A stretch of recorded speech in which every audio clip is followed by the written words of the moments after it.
Let's get some navigation info and get flying. And welcome to Let's Fly VFR, everyone.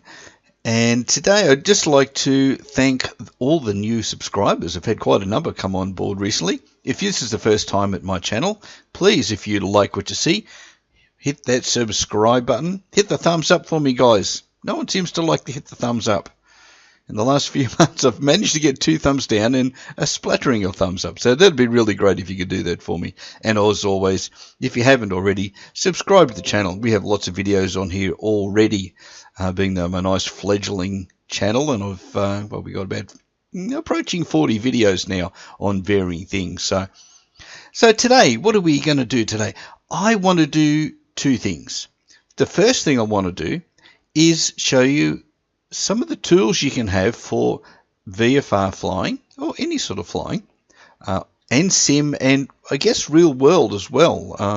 And here we are at Sky Vector Aeronautical Charts. This place is amazing, really is. So you can fly all around the world. You can come down and visit Australia. There's some really beautiful places. You can fly up and down the coast. This is all mountains. This is very hot and dry. This is where I hail out of. And just to get a bit of an idea, look how big the United States is and look how big Australia is. Oz will actually fit over the USA pretty much. So from side to side, you've got about 4,000+ kilometers, and it's fairly long this way as well. And just as a point of reference, if you're thinking about flying hours in a jet from here to about this point, which I see all the time when I fly to and from where I live up here in Thailand at the moment, that's about 4 hours. Yeah, there to there as you leave Broome, which is normally about here is the point, I think, and you head out to Singapore and then up and around the world as you do. But at the moment, I've been concentrating a little bit more down here on Florida because, one, I haven't spent any time there. I've been fortunate enough to travel to the United States, although my daughter recently spent a month in and around the Florida area and around the United States and just loved it. So, wonderful country.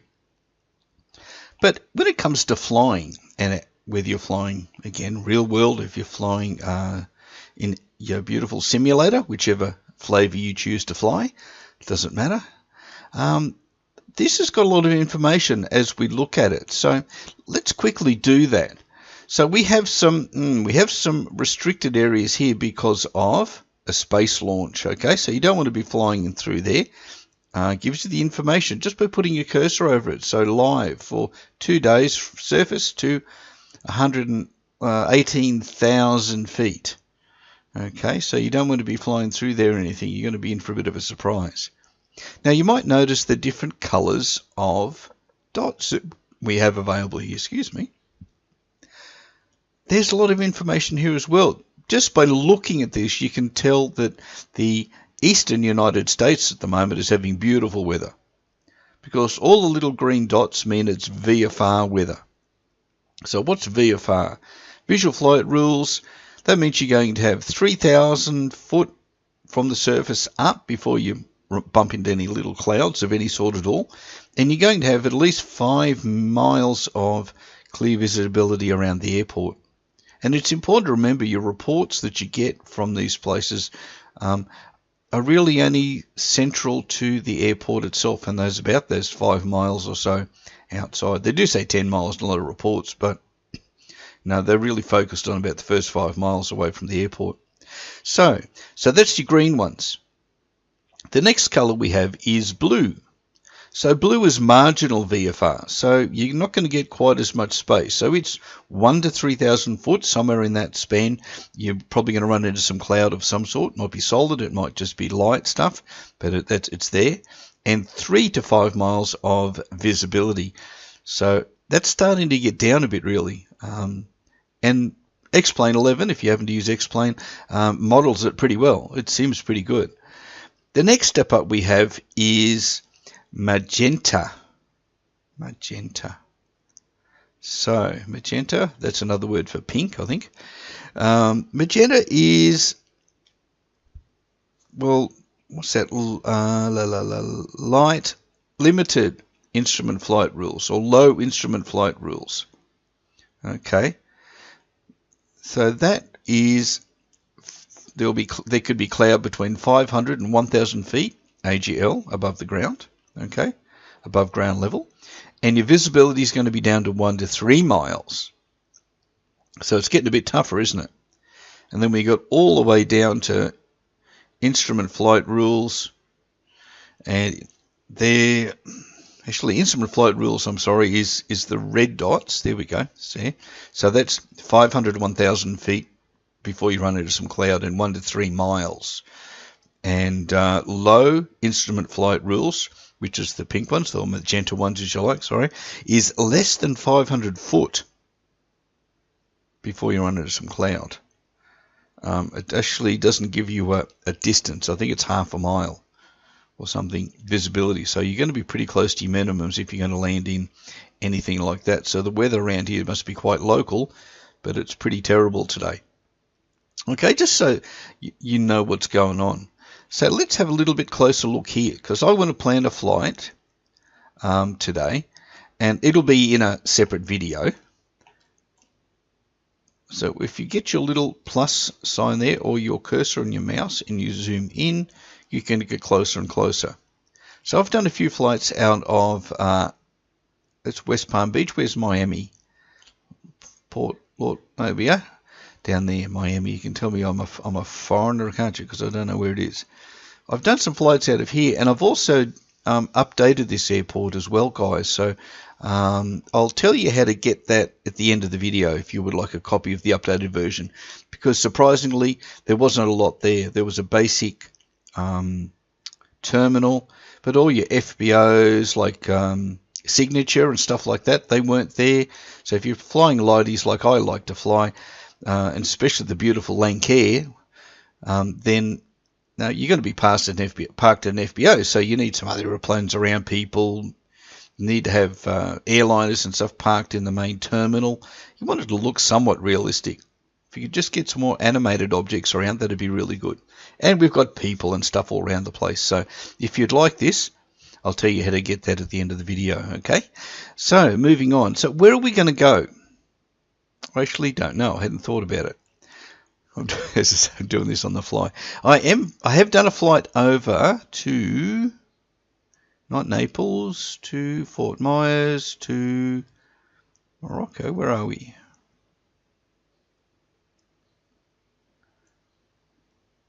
Or did I go further up? Yeah. Wasn't it Venice? KRSW. Actually, that's where I've currently got it parked. That's where the sim's going to crank up.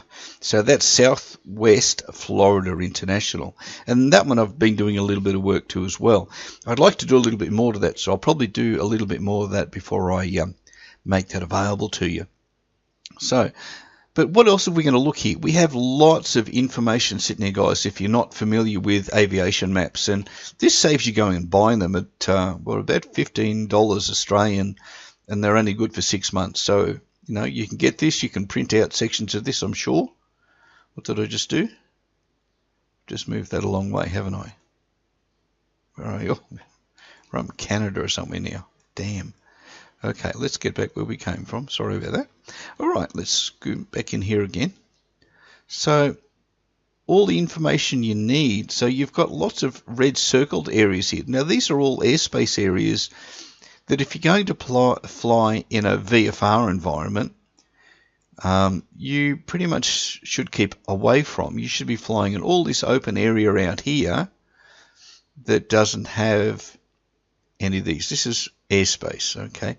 For me, it's foreign because as a light sport pilot, all these things are very foreign to me. I fly in all this area, which is about 99% of Australia, and I don't have to worry about towers and stuff. That's the license that I have. I've got about 75 hours of flying at about 6 in GA, so I have done a little bit with towers, but not very much, as you can tell.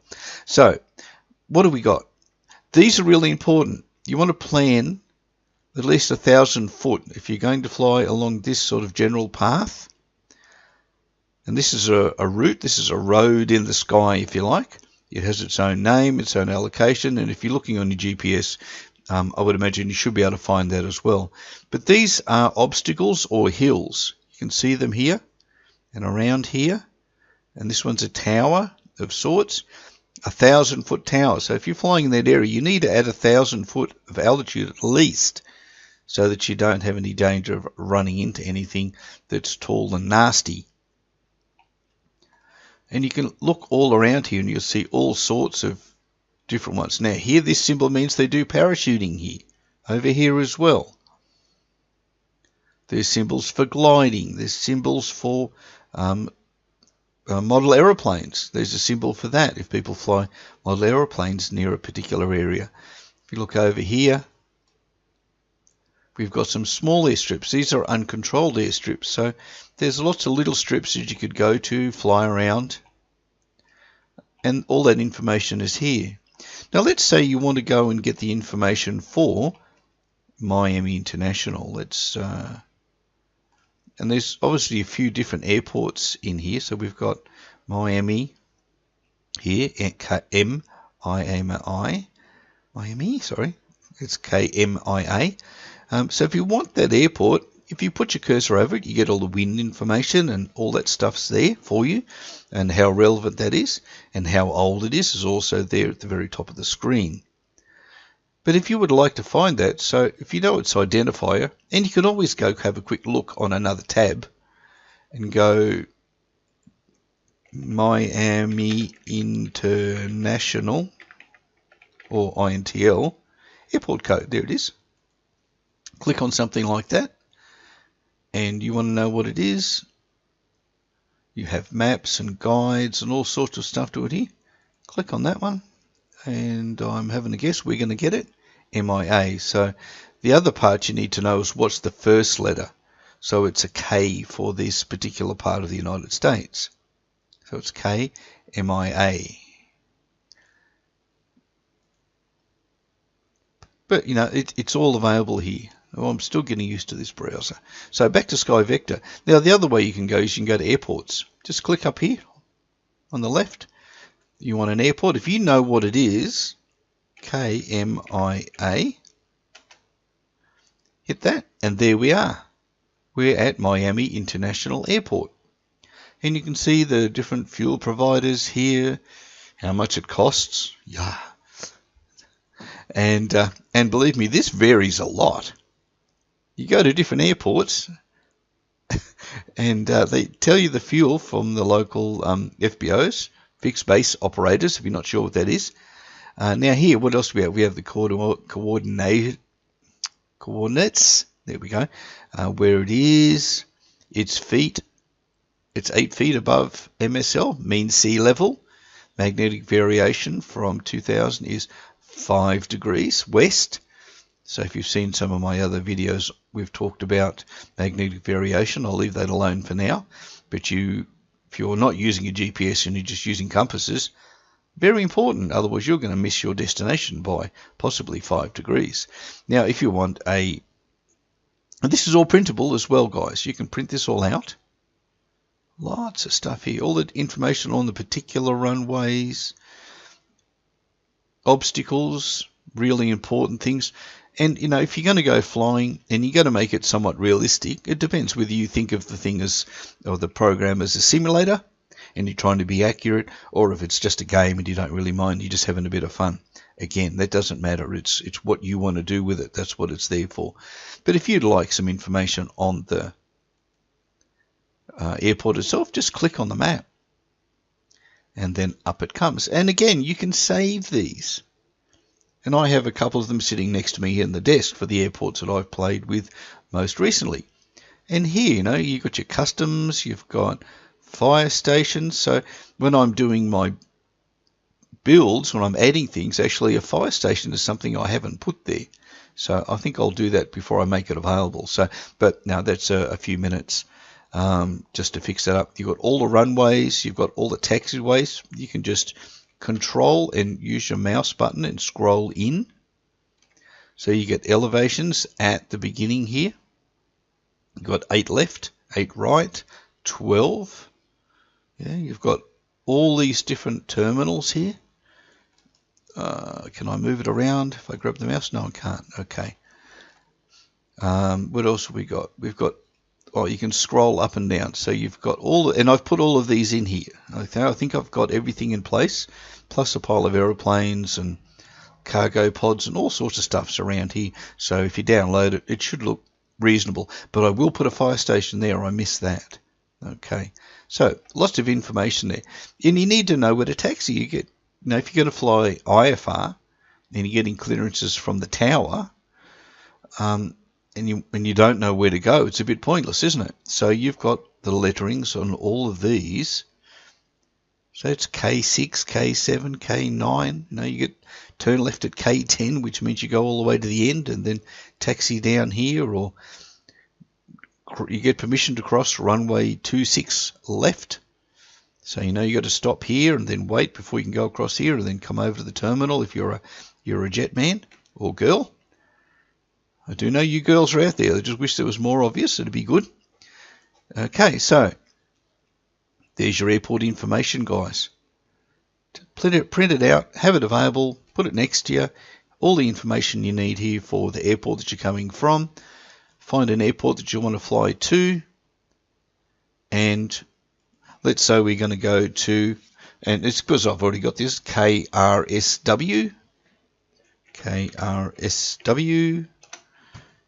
Drop that one in there, and there we go. Same information again. So located 10 miles southeast of Fort Myers, all the information, and your frequencies too. These frequencies work, guys. You pump in the 124.65, and you do get the ATIS in X-Plane, and I'm sure you will do in the others as well. And you can have all these radio frequencies in mind or pre-programmed, and find out which ones actually work within the game, so, or within the simulator, if you like. Again, click on it, and you get a closer look at the airport. Save, print, and you know, here's all the FBOs over this way. Over here we've put signature in, which is over about here somewhere, and cargo and some hangars and stuff I've put in there, and down here and around here and over here, and we put some aeroplanes and vehicles and people and refueling trucks and everything are all in here. And again, the fire station, I need to put a fire station there, and some fire trucks. Yeah, so it's all of that. And click on this one, and you can go back to your chart as well, and you're looking at your approaches, and you can look at the airports or around it, dangers, you're looking at towers and things, what's going to be in your way, so you can plan. And if you're going to do this well, it all starts here. If you're going to fly to here, and you're going to come over here from Miami, which is a pretty decent flight, it was about 50 minutes in the Lank Air. You fly across there, pretty nice flight, it's pretty good, but it's the planning before you go that makes the flight easy. You've got to keep ahead of the aeroplane. If you're 20 or so miles away from here, you want to have the ATIS on, or maybe even further out, 30 miles out. Have put in the ATIS, having a listen to see what's in the area, what runways are going to be used, because if you have seen my tuning video, which I did recently, I was in the process of flying around in that. I made a small change by going out and making a change to the settings of the sim, came back in, and then I got a weather update. So it happens that quickly, and I went from nice clear weather to cloudy weather. So you know, you want to be ahead of the airplane all the time. So all the way across here, you want to be thinking, what's ahead? What have I got to do next? Where am I going to descend? What's my altitude going to be? All these sorts of things. Plan it, and it makes the flight a lot easier and a lot less complicated. So at that point, I'm going to sign off. And if you would like the airports, if you would send me a message, leave me a comment that you'd like a message, that you'd like a copy of these current airports that I have, and I will update as I fly around this area.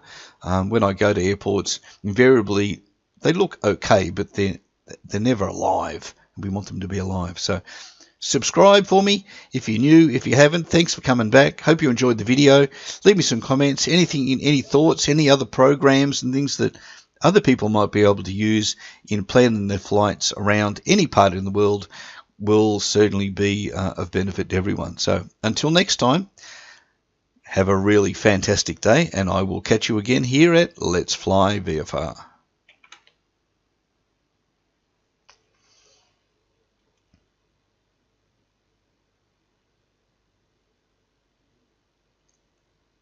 Another really important part of your navigation, if you happen to be a jet jockey, driving the tubes around the sky and you want to know about approaches and departures, these are here at the bottom of the page as well.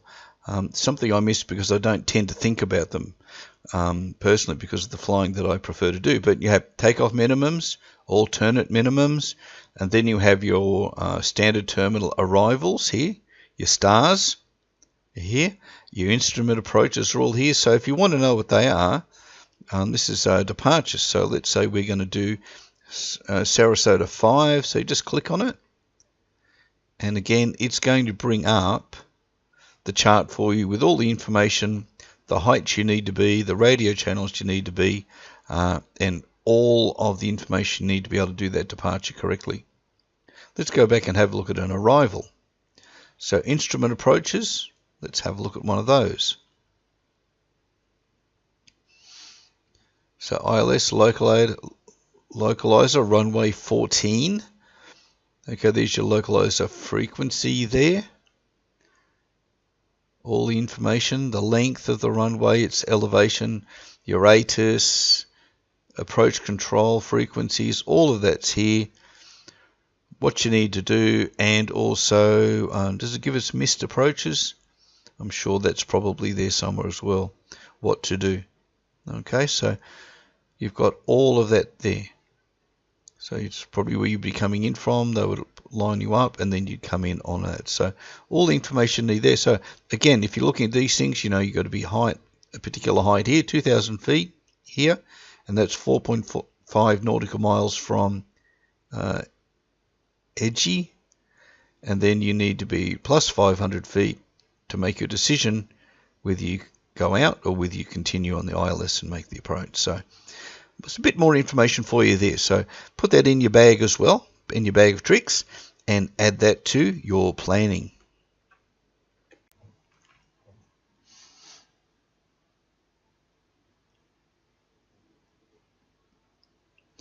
Guys, there's also some other tools that can really help you with your, I guess, your realism and giving you a real feel for being in the aircraft.